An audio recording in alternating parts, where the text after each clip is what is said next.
Johan Hansma, technisch directeur Sportclub Heerenveen. Nijs, laten we beginnen met de nieuwe speler. Hoe ben je bij hem kwam?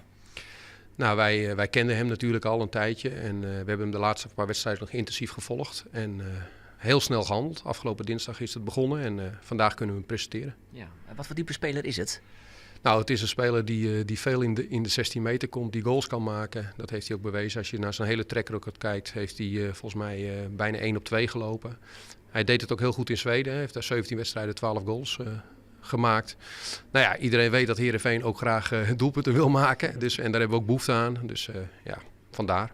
Je moet de concurrentie aangaan met eigenlijk Amoa, in ieder geval de spitspositie. Ja, je zou ook nog kunnen zeggen met Oet en Vasli, maar dat is het doel.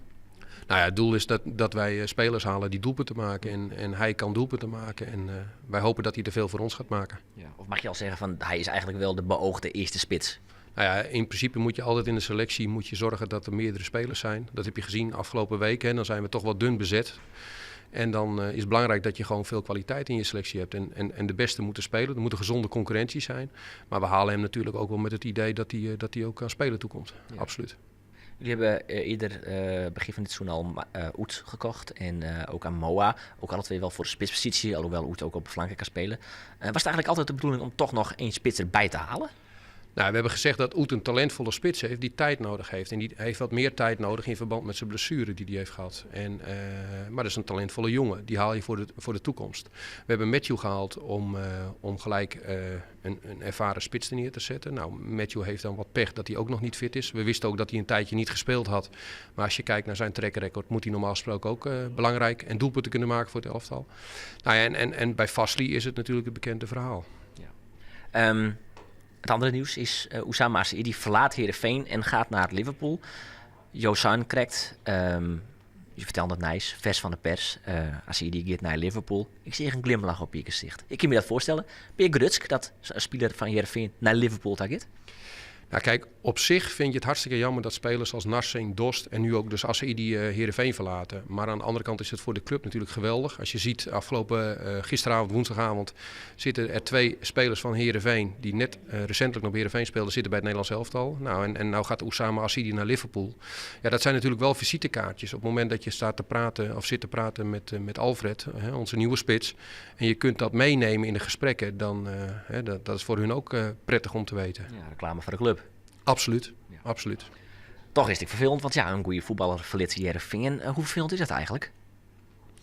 Nou ja, je wilt het liefst zoveel mogelijk goede spelers bij Heerenveen halen. Maar we wisten allemaal dat Oussama over een jaar transfervrij eventueel de deur uit zou kunnen lopen.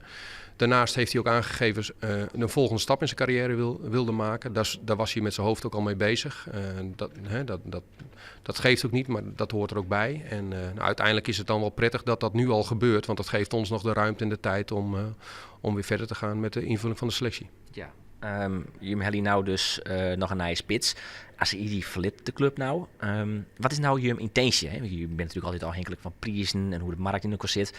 Maar wat willen jullie eigenlijk op dit stadium nog qua versterkingen? Nou, dat is niet veranderd. Wij willen ons nog steeds aanvallend versterken en op het middenveld. En dat blijft zo. En daarbij moeten we wel kijken naar de prijs en naar de kwaliteit. Die moet wel in verhouding zijn. En we hebben altijd nog te maken natuurlijk ook met de club financieel gezond maken. Maar dat is algemeen bekend en daar moeten we ook niet te lang meer over hebben. Maar we willen nog steeds de selectie versterken. Ja, er is nou wel extra yield weer beschikbaar om toch wat te investeren. Nou ja, dit maakt het wel iets makkelijker. Ja. Ja, je weet het, jou nooit kenbaar wat voor transferbedragen er neemt worden. Maar je wil praat over een miljoen. Dat is wel een goede deal, dat ik het zo zeggen. Nou, je hebt het antwoord net al gegeven. Prima. Maar ik concludeerde dat, nou ja, de spitspositie, dat is nou, Trein man, hij er eigenlijk voor op voor jou hoor. Rosboetenpositie, is ik leer dat je dan nog voor de linksboetenpositie nou nog in ziek? Nou goed, we zijn ook al verheugd dat we Marco Pappa binnen hebben gehaald. Het jammer is, en dat betreuren wij echt, we hebben er heel hard aan gewerkt, wekenlang, om hem toch eerder naar Nederland te halen. Dat lukt niet, omdat de Chicago Fire hem absoluut niet wilde laten gaan. Maar goed, dat is een gegeven. Maar wij zijn nog zeker aan het kijken op bezetting voor de zijkanten. In dat licht is ook natuurlijk Daniel de Ridder op dit moment op proef. Daar gaan we naar kijken. En misschien is hij ook wel een beoogde versterking voor ons.